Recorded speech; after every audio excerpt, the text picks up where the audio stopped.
So, eto na mga sangkay, may bad news na naman po sa Pilipinas.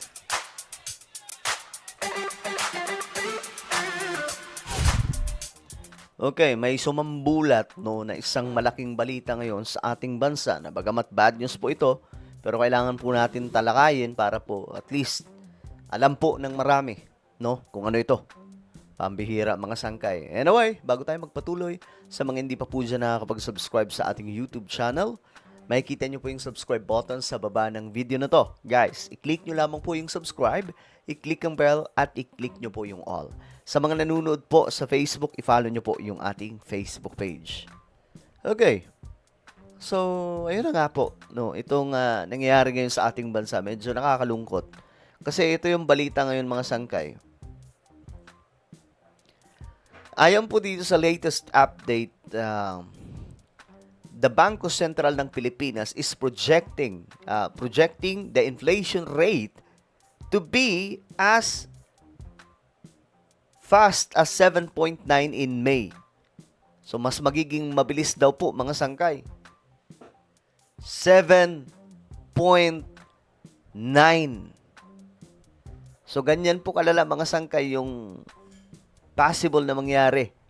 At nakakalungkot. Pero ito po ay mga sangkay ngayon, no? Ito po ay nakikita naman po ng mga Pilipino yan, mga sangkay, sa mga pamilihan. No, talagang na tumataas, gumagapang po ngayon yung presyo ng mga bilihin. Siguro dahil na din po ito sa gera, mga sangkay, sa Iran, no? Sa Middle East.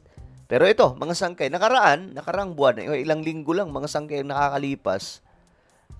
Ito, 3 weeks ago, naibalita po ito, nasa 7.2 na, no, ang inflation rate.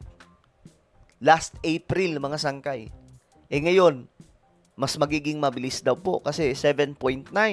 So, para po siyang pipitik lang ng ganong kabilis. Ngayon, tingnan po natin mga sangkay, ano ba talaga yung reason?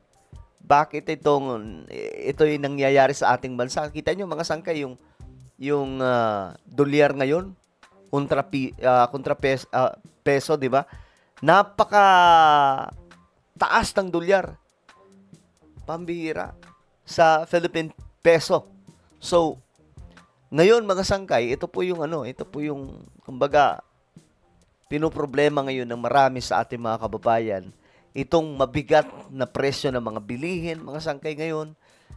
Kahit ngayong oil, hindi pa naman talaga bumababa. Bumaba lang po bahagya, mga sangkay. Pero nasa 80 plus pa rin po.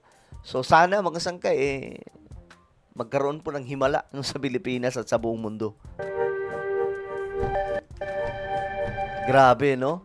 Anong sabi dito? Bunsod sa krisis mula sa tensyon sa Middle East. Ito na yung sinasabi ko kanina. Ang bilis ng pagpasa nung mula sa oil papunta sa transport. And you would expect na talagang magmamahal yan kasi okay, wait lang. At maraming maapektuhang ibang bagay dyan. Naturally, yung food kasi many activities in the economy rely on that. Grabe, no?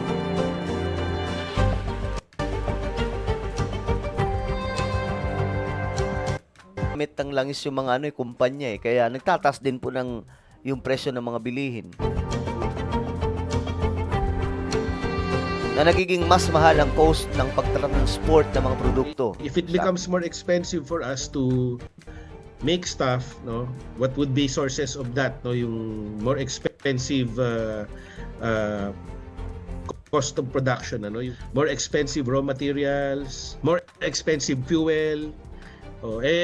We import much of it, 'di ba, yung fuel natin. So, business would of course have to absorb this and pass this on.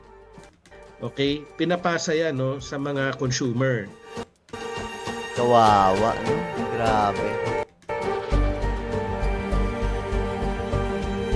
So, ito yung bad news ngayon sa ating bansa. And let's pray for our country, mga sangkay, kasi humaharap po talaga tayo ngayon sa malaking problema. Actually, globally po ito mga sangkay. Global problem po itong inflation rate. Pero nakakatakot na po ito ngayon, mga sangkay, kasi Ayon po dito, ang projection daw po ng BSP, kumbaga pinoproject na po nila na ang inflation rate ay sisirit po sa 7.9 from 7.2 kasi dito mga sangkay, di ba 7.2 April.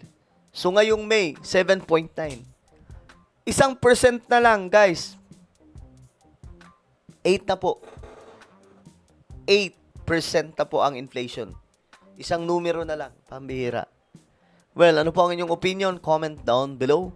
Meron tayong YouTube channel. Ito po isang Revelation. Hanapin nyo po ito sa YouTube ngayon din. Kapag nakita nyo na, i-click nyo po yung subscribe, i-click ang bell, at i-click nyo po yung all. Ako na po ay magpapaalam. Mag-iingat pong lahat. God bless everyone.